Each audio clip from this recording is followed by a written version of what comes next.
Kita masuk bab yang keempat, kaedah fiqh asas mazhab Asy-Syafi'i. Saya lupa nak buat muka surat. Berapa muka surat dia? Bab berapa kan? Muka surat 16. Kaedah fiqh asas mazhab Asy-Syafi'i. Fokus kita kepada mazhab Asy-Syafi'i sebab dari segi realitinya, sebab kita ni penduduk di Malaysia ni bermazhab Syafi'i. Kalau mazhab lain dia beza sikit asas. Baik, inilah yang dipanggil kaedah. Apa dia kaedah? Formula ataupun sipir untuk menyelesaikan masalah fiqh, masalah fiqh. Jadi dalam kaedah fiqh ini sebenarnya para ulama mazhab Asy-Syafi'i menyatakan bahawa terdapat 5 kaedah fiqh yang utama atau asas. Ada siapa tak ada nota lagi? Ada belakang ada tak? Ini nota. Nota ada lagi sini, siapa tak ada? 5 kaedah asas ni yang tak boleh tidak sepatutnya kita kena hafal ni. Nombor 1, al-umur bimaqasidiha.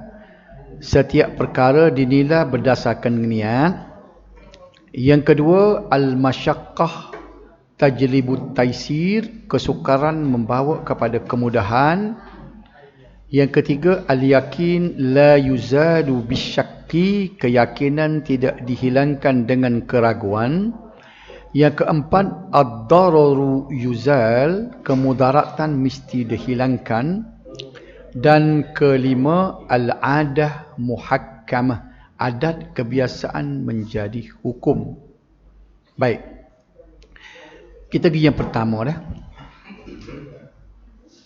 Biar kita faham satu persatu. Kaedah pertama yang kita belajar ni, yang utama dalam qawaid fiqhiyah ialah al-umur bimaqasidiha, iaitu setiap perkara dinilai berdasarkan niat. Ini akan kita bincang dalam permasalahan fiqh kita, di mana duduk al-umur bimaqasidiha.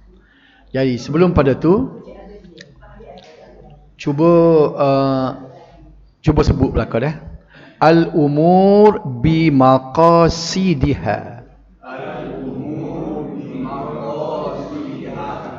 Kena sebut 3 kali dah. Al-umur bimaqasidiha. Al-umur bimaqasidiha.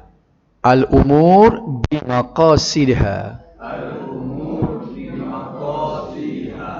Baik. Ini kena ingat. Balik di rumah ni kena sebut acak kali dah. Balik di rumah, kalau orang di rumah tanya, gapo dia? Al-umur bimaqasidiha. Cara kita sebut, kita berhenti. Al-umur bimaqasidiha. Okey. Ni. Kalau orang tino tanya, nak gimana betul ni? Al-umur bimaqasidiha. Angguan udah sebut ni saja gini. Nak tak ada? Ambil.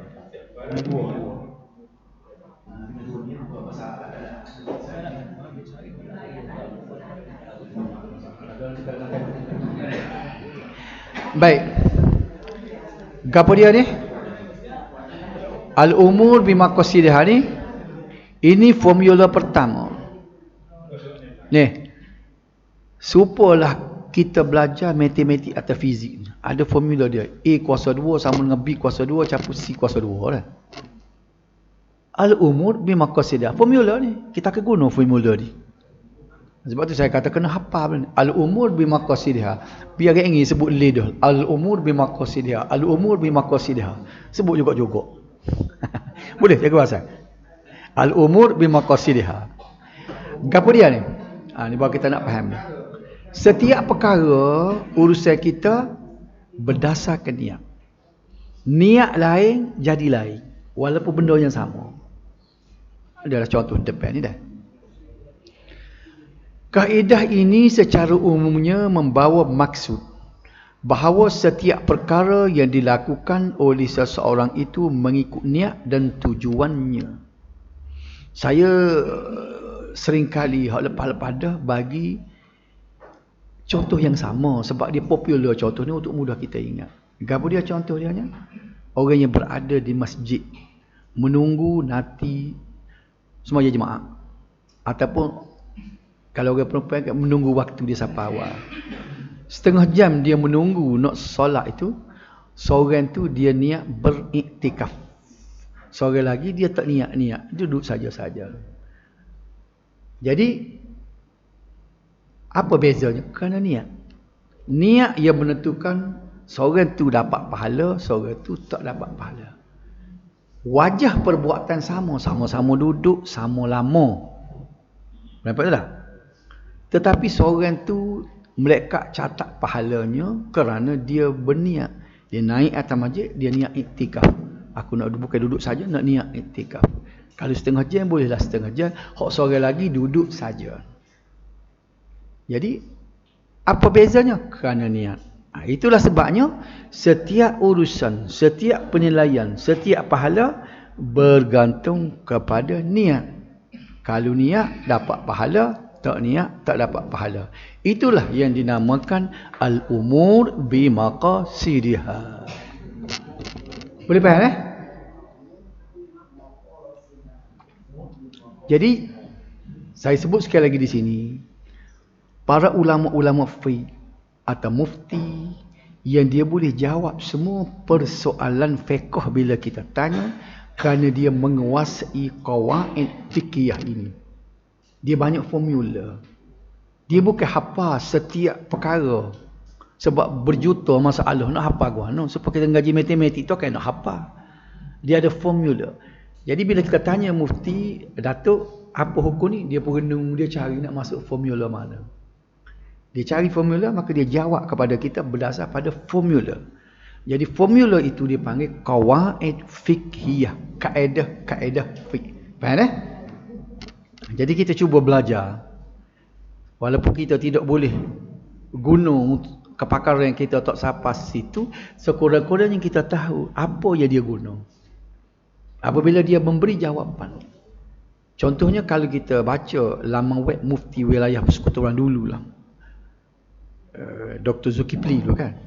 Dia akan jawab secara terperinci, termasuk dia kata mengikut kaedah fiqhnya begini dia sebut. Jadi bila kita belajar dah benda ni, kita boleh faham dia royak. Misalnya disebut yang hukum tersebut ialah tak dapat pahala oleh kerana dia tidak, kerana tujuannya berlain berdasarkan kepada kaedah fiqh al-umur bimaqasidiha. Jadi orang yang tak pernah belajar, dia abaikan saja bila mufti tulis al-umur bimaqasidiha. Apa dia ni, kita tak mengaji. Tapi bagi kita yang telah belajar, kita boleh tahu, oh, ini pernah kita belajar. Boleh nampak tak? Jadi ada sebanyak mana formula asas ini? Ada 5. Sebab tu saya kata 5 ni tolong hafal lepas ni dah. Setiap satu daripada 5 ni dia akan pecah. Ada pecah ni, pecah 4 pula. Dia panggil formula anak pula bawah ni. Hak tu tak payahlah tu. Biar pok dia je hafal. Saya tak hafal hak tu. Saya hafal 5 ni je. Adalah sikit-sikit. Dah. Dia pecah pula ni, dia jadi berpuluh-puluh pula. Setiap kaedah ni dia ada anak pula. Dia panggil kaedah kecil. Boleh faham Okey. Kita tengok lagi penerangan dia. Ini jelas menunjukkan bahawa amalan-amalan yang dilakukan oleh mukallaf bergantung pada apa yang diniatkan. Mukallaf ni kita ni panggil mukallaf. Mukallaf ni maknanya orang yang ditaklifkan syarak, yang dibebankan oleh syarak. Mukallaf anda dibebankan. Misalnya dalam ayat la yukallifullah, yukallif tu. La yukallifullah nafsan illa wus'aha. La yukallifu, Allah tidak membebankan nafsan seseorang illa wus'aha, melainkan dengan kemampuannya. Jadi yukallif maknanya membebankan, mukallaf orang yang dibebankan. Daripada kuliah bahasa Arab kita nanti, kita akan tahu mukallaf tu terbit daripada perkataan mana. Tak siapa lagi lah tu. Pecahan perkataan mana akan datang. Okey. Jadi bila sebut mukallaf, ialah individu yang dibebankan oleh hukum syarak. Kanak-kanak bukan mukallaf. Orang gila bukan mukallaf. Sebab dia ni tidak dibebankan oleh hukum syarak. Kita lah mukallaf ni. Kita balik, akil balik. Jadi kita ni adalah mukallaf. Jadi amalan-amalan yang dilakukan oleh mukallaf seperti kita ini bergantung apa yang diniatkan. Niat lain, dia akan jadi lain. Dapat pahala bila niat yang betul. Setiap amalan yang tak ada niat, yang tidak disertai dengan niat, maka tidak terpakai. Ada soalan sekali? Boleh faham? Penjelasan terperinci tentang maksud kaedah ini adalah seperti berikut. Segala perbuatan dinilai dan bergantung kepada niat seseorang. Sebab itulah dalam hadis Nabi, ketika orang nak berhijrah, kan? Nabi dapat tahu bahawa ada dua orang niat lain. Berhijrah pada asalnya untuk menyelamatkan agama, membina kekuatan agama kita, perintah daripada Allah supaya Rasulullah berhijrah daripada Mekah ke Madinah. Itu niat asal. Maka berhijrahlah sahabat ikut Nabi kerana agama. Tiba-tiba ada individu, dua orang individu, seorang tu kerana niat perniagaan, dia nak niaga. Seorang lagi kerana dia nak berkahwin dengan seorang perempuan yang turut berhijrah. Sebab perempuan tu bui syarat dia, kalau mu nak kahwin dengan aku, mu kena turut berhijrah. Nabi menerima wahyu, dia boleh tahu daripada wahyu dia yang diwahyu kepadanya, ada orang tidak ikhlas berhijrah. Itulah ada hadis yang sebut innamal a'malu binniyat, setiap amal bergantung pada niat. Di hujung hadis tadi Nabi sallallahu alaihi wasallam menyebut faman kanat hijratuhu li dunya yusibuha, sesiapa yang berhijrah, hijrahnya kerana dunia yang dia nak cari, nak dengan nego dah, awim ra'atin yankihuha, atau kerana perempuan yang hendak dikahwininya. Terkejutlah individu ni, macam mana Nabi boleh tahu? Nabi kata siapa-siapa dia yang berhijrah kerana li dunia yusibuha, kerana dunia yang dia nak cari, awim ra'atin yankihuha, atau kerana perempuan yang hendak dikahwininya, fahijratuhu ila ma hajara ilaih, maka hijrahnya itu mendapat apa yang dia nak. Sedangkan bila disebut faman kanat hijratuhu ila Allah wa rasulih, sesiapa yang berhijrah kerana Allah dan Rasulnya, fahijratuhu ila Allah wa rasulih, maka hijrahnya itu dapat pahala kerana Allah dan Rasulnya. Faman kanat hijratuhu lidunya yusibuha, tapi kalau siapa dia berhijrah kerana dunia yang dia cari, awim ra'atin yang kihuha, ataupun perempuan yang ingin dinikahinya, fahijratuhu ila ma hajara ilaih, maka hijrahnya itu dia boleh dapat apa yang dia nak. Sama-sama berhijrah, sama-sama tinggal kampung halaman, sama susah. Kalau orang tak royak tak tahu. Cuma niat duduk dalam diri masing-masing. Boleh nampak tak? Tapi orang lain dapat pahala hijrah, dua orang ni tak dapat pahala hijrah. Apa bezanya? Kerana niat. Sebab itulah al-umur bimaqasidiha. Setiap urusan pekerjaan adalah terletak kepada niat. Boleh nampak tak? Itu ni nak royaknya. Segala perkara itu dinilai dengan meninjai kepada motif dan matlamat akhirnya. Apa motif dia buat? Sebab tu perbicaraan dalam mahkamah, kalau berlaku kes pembunuhan, untuk dikenakan section, dia panggil apa tu? Kalau 39B tu dah ada, dia panggil 302, membunuh dengan motif, membunuh dengan niat. Kalau dia membunuh tanpa niat, tidak boleh sampai kepada 302, di section lain. Menunjukkan mahkamah pun dia mencari juga alasan kerana berlaku pembunuhan itu. Adakah motif membunuh ataupun tidak membunuh. Apa tak? Dosa atau pahala bergantung kepada niat. Dosa pahala. Begitu juga dengan bukan sahaja pahala, dosa pun bergantung kepada niat. Dia tidak niat. Dia tidak niat nak buat dosa. Tapi benda tu orang tengok macam dia buat dosa, maka dia tidak berdosa. Itu bergantung kepada niat dia. Sekiranya seseorang itu berniat untuk melakukan kebajikan dan tidak dapat ditunaikan disebabkan sesuatu keadaan tertentu, ia tetap diberi ganjaran pahala. Ini mustahab.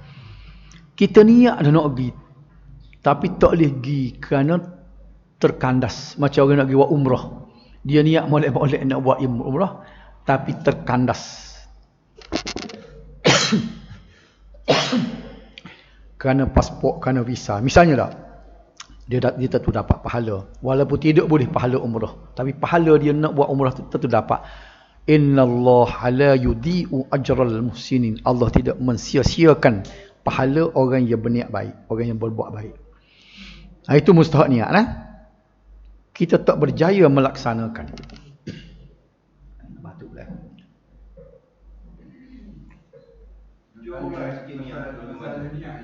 Dia mana soal? Untuk ibadat khusus dengan ibadat am itu ada beza.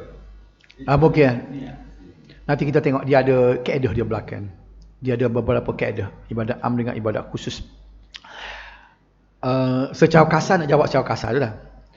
Ibadat khusus ni tak boleh tidak, mesti ada, kalau tidak tak sah.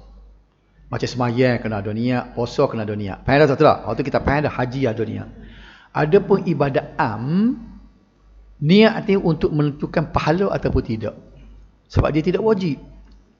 Misalnya kita kata kita bekerja, sama-sama makan gaji. Seorang ni bekerja kerana dia bekerja kerana nak cari duit. Tidak salah, tidak berdosa. Dia cari duit kerana nak pada duit. Maka dia dapatlah pahala dia tu sekadar dapat pahala juga kerana nak dapat duit, nak sara hidup dia supaya tidak bergantung ke orang. Dapat pahala setakat tu. Seorang lagi pula dia niat kalau dia jadi cikgu, dia kita kata tak. Dia nak guna kerana dia nak menyampaikan ilmu supaya budak-budak ni berjaya. Jadi tidak sama dah situ di antara niat seorang guru di antara dua orang guru tadi. Hak ni tentu dapat pahala lebih. Di samping nak cari sara hidup, dia nak melengkapkan sistem hidup manusia supaya manusia ni pandai. Supaya sistem pelajaran kita meningkat, membina ummah jauh lagi dia gitu dah. Ada seorang ni sekadar boleh gaji, dia kata boleh sara hidup ini. Tentulah tidak sama di sini. Itu dia panggil ibadah umum. Bila kita semaya, kita niat harus semaya pada Tuhan. Sebab niat itu ikhlas dia benar.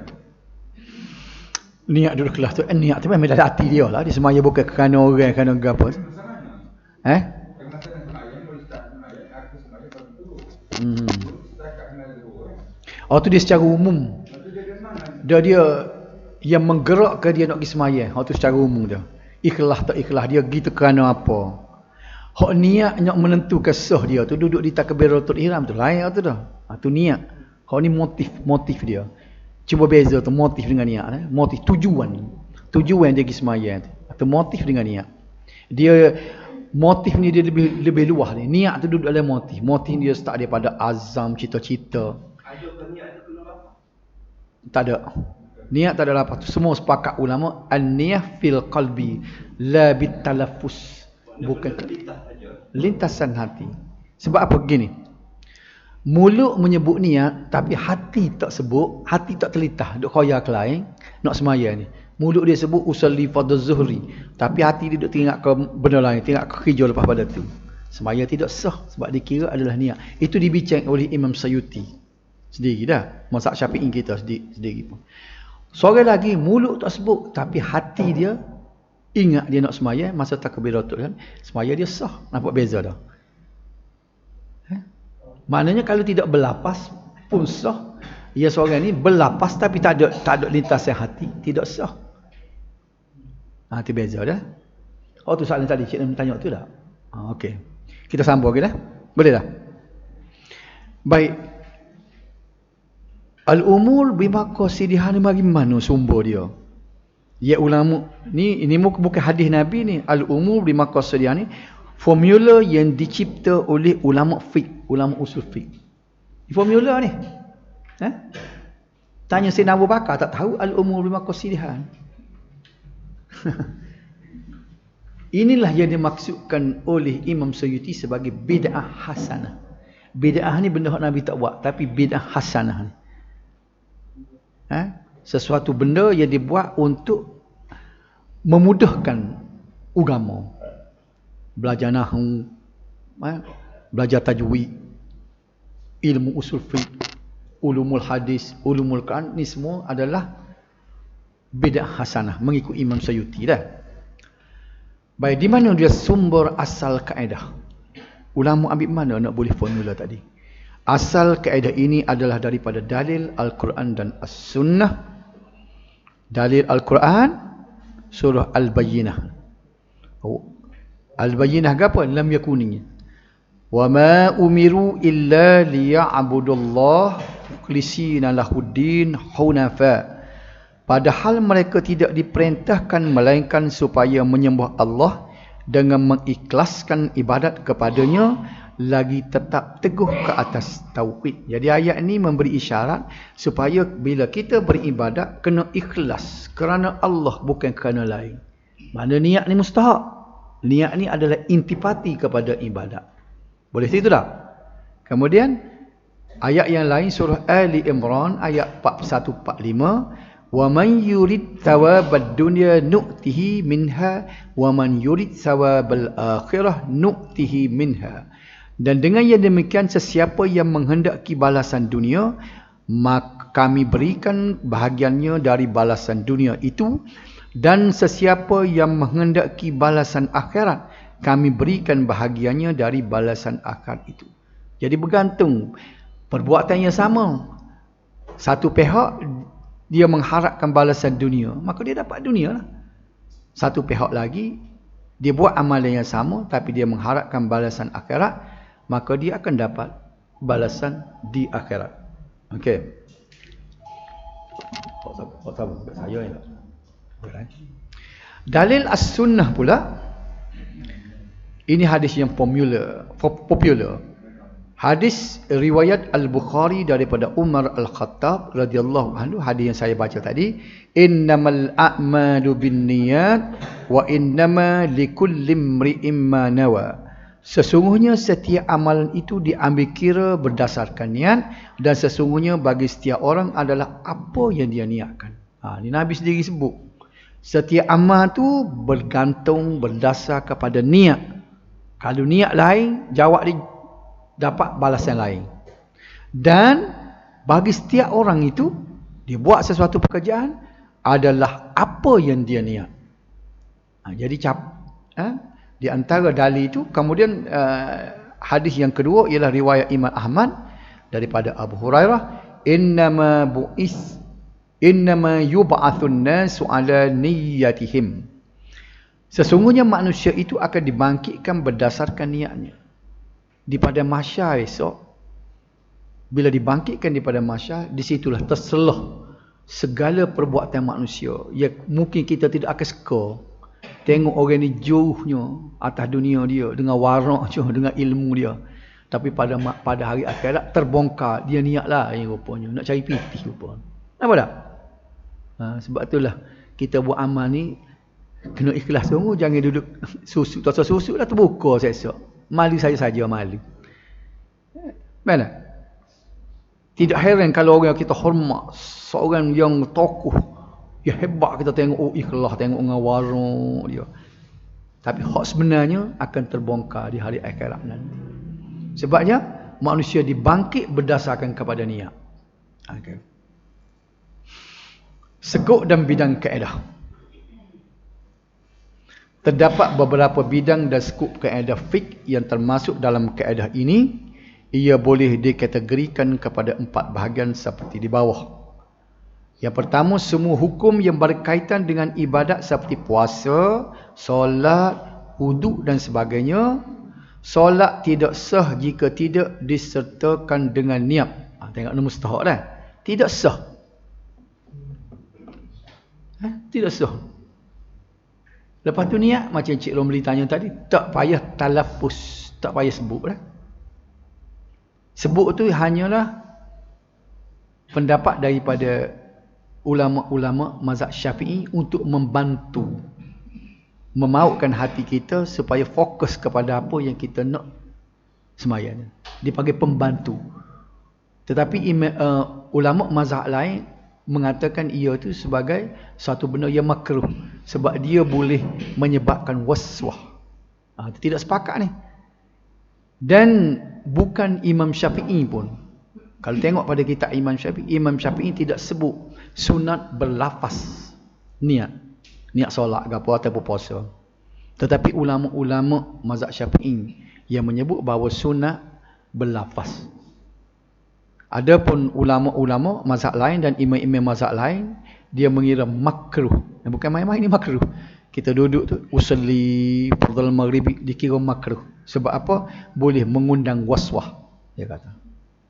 Sebab kalau kita tengok orang Melayu kita lah banyak waswah. Kalau akak terkebir acak kali dah pergi Mekah, orang lain tak ada akak acak kali. Betul juga pendapat dia, boleh mengundang. Jadi kalau saya nak showkan di sini, siapa dia yang dia boleh mari dah niat dia masa nak semaya tu, dia pada lintas ada.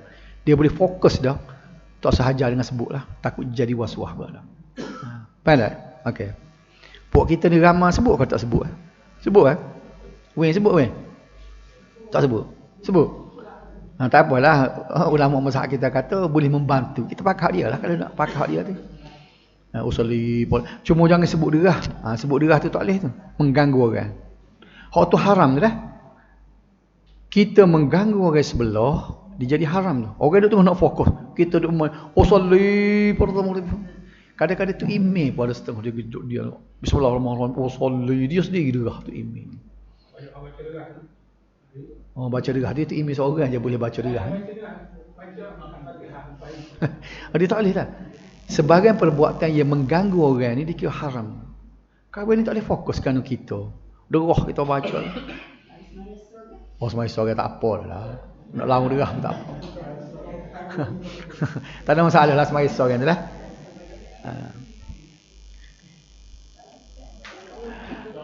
Solat, begitu juga puasa tidak sah jika tidak diniatkan pada waktu yang telah ditetapkan.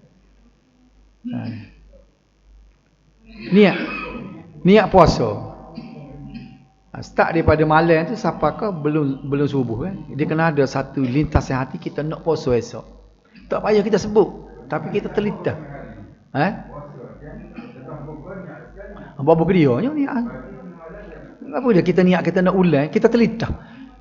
Bila kita bangun sahur tu kan, ulama-ulama mengatakan bila kita bangun sahur tu dengan sendirinya kita niat. Bangun. Bila kita nak sahur sebab esok nak puasa. Yalah tu. Itu tengok daripada syarah Bulughul Maram. Dia sebut bila kita bangun bersahur artinya kita sudah berniat untuk puasa. Okey. Semua hukum yang berkaitan dengan kekeluargaan seperti perceraian, rojok dan sebagainya. Contohnya jika seseorang suami menceraikan isterinya melalui lafaz kinayah, ia memerlukan niat, jika tidak talaknya tidak gugur.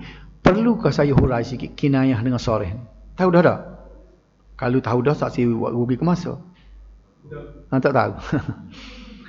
Lafaz cerai, sebab satu cerai, lafaz cerai ni di antara benda yang jadi sungguh pun jadi, wak lolok pun jadi, gurau pun jadi, iaitu lafaz cerai. Baik, dia duduk di mana? Ketika melafazkan cerai, dia ada dua bentuk sirah, bentuk perkataan, bentuk bahasa. Satunya dia panggil lafaz kinayah, satunya dia panggil lafaz soreh. Lafaz soreh makna lafaz jelas. Dia menggunakan perkataan talak, menggunakan perkataan cerai. Okey. Bila suami kata saya ceraikan awak, jatuh talak walaupun dia tidak niat, dia bergurau. Ataupun saya talakkan awak dengan satu talak. Talaknya jatuh gugur walaupun dia bergurau. Pasal apa? Itu lafaz soreh. Lafaz jelas. Cerai, talak. Adapun kalau dia sebut lafaz lain, lafaz kinayah, mana lafaz sindiran. Misalnya dia kata, awak dia balik rumah awak lah, saya duduk rumah saya lah. Boleh kita duduk sekali. Betul tak? Ini dia panggil lafaz kinayah. Lapas kinayah ini bergantung kepada niat suami tadi. Kalau dia niat dia kata balik dulu tu, misalnya sementara kita baik duk balah ni, kita balik rumah awak dulu, rumah mak awak dulu, dengan niat dianya balik bukan nak cerai, suruh duduk pisah dulu, biar rasa duduk seorang boleh 3-4 bulan. Jadi kalau lah suami kata boleh awak duduk rumah saya, pergi balik rumah awak ni, kena tanya dia. Tok Qadhi akan tanya dia, masa awak kata begitu, apa niat awak? Adakah awak niat cerai ataupun niat nak suruh dia balik sebentar? Balik sementara waktu. Kalau dia kata dia niat cerai, maka talaknya jatuh. Itu dah dia lapas kinayah. Tu dia dengan Tuhan dah lah. Kalau dia tipu tu dia dengan Tuhan. Payahlah kita nak korek dalam hati orang nak buat mana. Boleh tak beza dah? Lapas sindiran kinayah berhajat kepada niat. Adapun lapas soreh tidak berhajat kepada niat. Kahwin.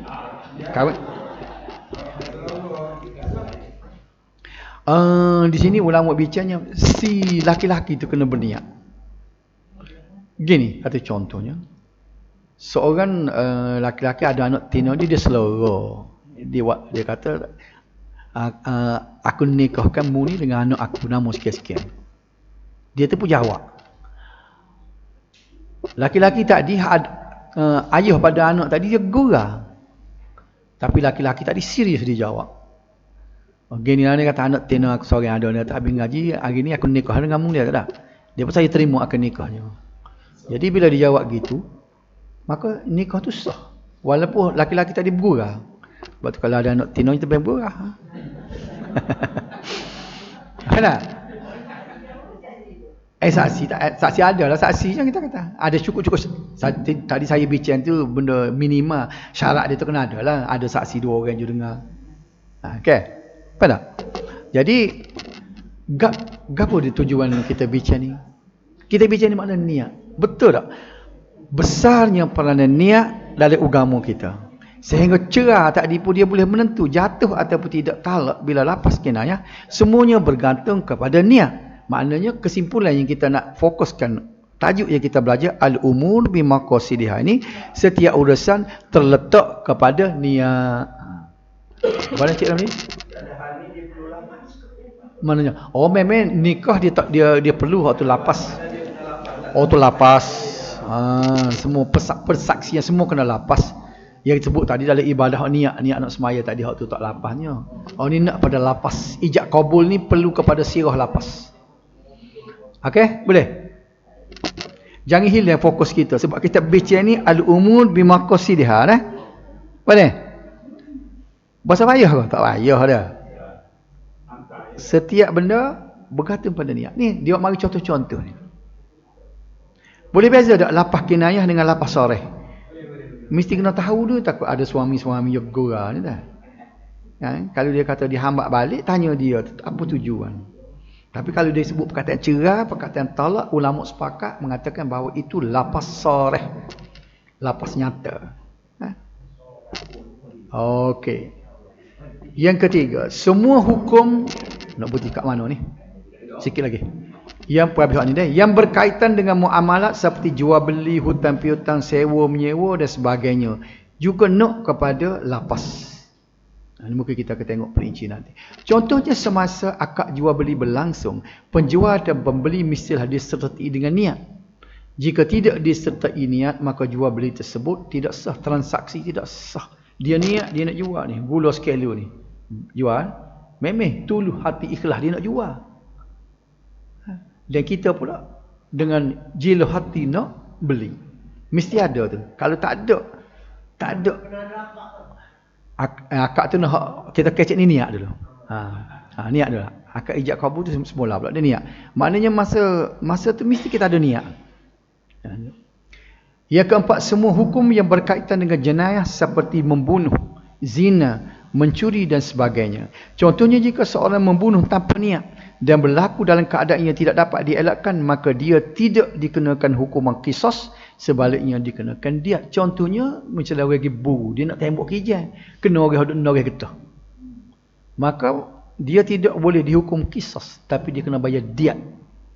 100,000 katakanlah. Cara-cara mahkamah, hakim menjatuhkan hukumnya oleh kerana awak tidak niat membunuh, tapi bukan lepas gitu saja, kena bayar diat ganti rugi kepada keluarga si mati, 100,000 misalnya. Itu contoh dah. Pasal apa tu? Walaupun mati juga orang tu, tidak dikenakan kisos, tidak kena bunuh balas, kerana dia tidak niat membunuh. Nampak dah? Ini pentingnya niat dalam konteks apa yang kita belajar ni, al-umur bimaqasidha. Saya nak sebut acak kali, nak suruh biar ingat. Kalau kita tanya apa-apa, al-umur bimaqasidha. Betul tak?